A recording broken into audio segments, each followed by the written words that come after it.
Pada suatu hari, Andin tiba di sebuah desa yang bersungai dan berawa-rawa. Desa itu yang dinamakan Desa Pakan. Kebanyakan pekerjaan penduduk itu sering menangkap burung dan memancing ikan di sungai. Karena Andin juga piawai menangkap burung dengan getah, dan burung-burung itu di desa sangat banyak jumlahnya, Andin lantas memutuskan untuk menetap di desa tersebut. Kedatangan Andin diterima warga Pekandalam setelah tinggal di sana.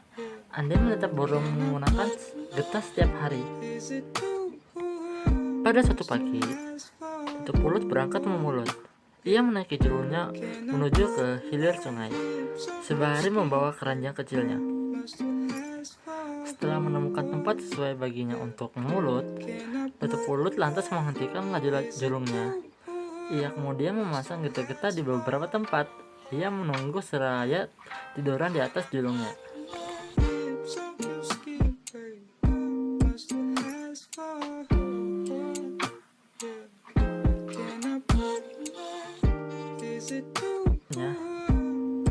Mendadak turun hujan. Tutup Mulut berteduh di bawah pohon yang besar. Hujan pun reda, berganti dengan gerimis. Tutup Mulut lantas berniat melihat getah-getah yang dipasangnya. Namun, diurungkan niatnya itu ketika ia mendengar suara-suara yang mencurigakan.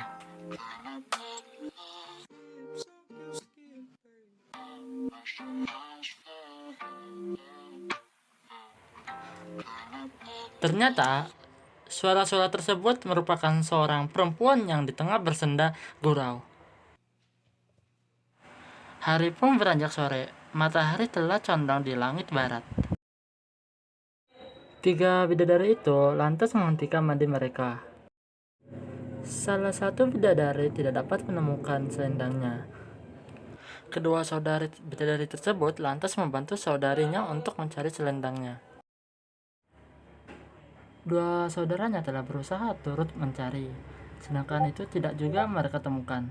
Tidak ada yang bisa dilakukan dari dua bidadari tersebut, hingga ia meninggalkan bidadari yang malang itu ketika hari menjelang senja.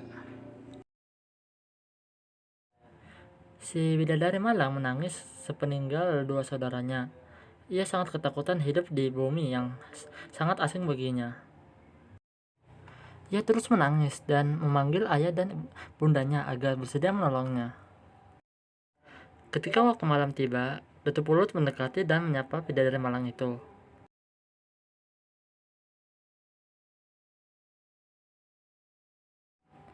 Keduanya lantas berkenalan. Kata Tutup Mulut, kemudian, jika engkau tidak mempunyai saudara atau siapa pun juga di bumi ini, engkau dapat tinggal bersamaku.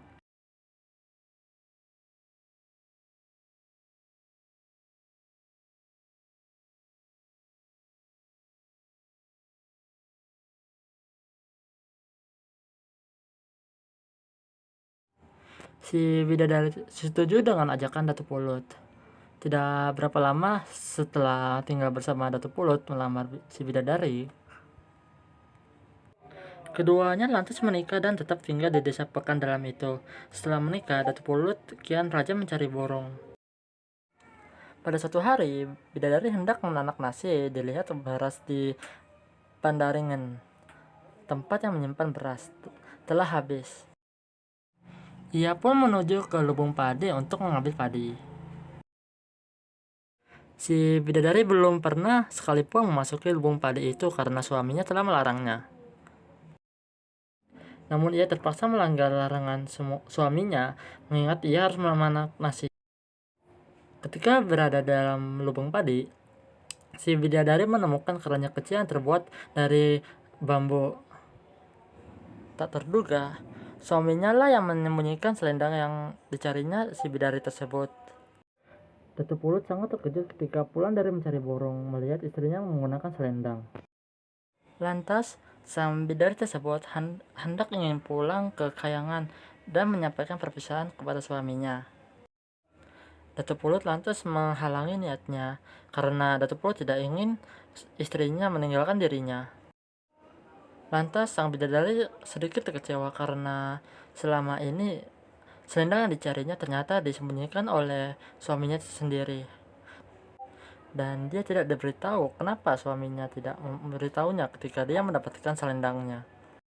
Lantas, sang bidadari melarikan diri dari suaminya.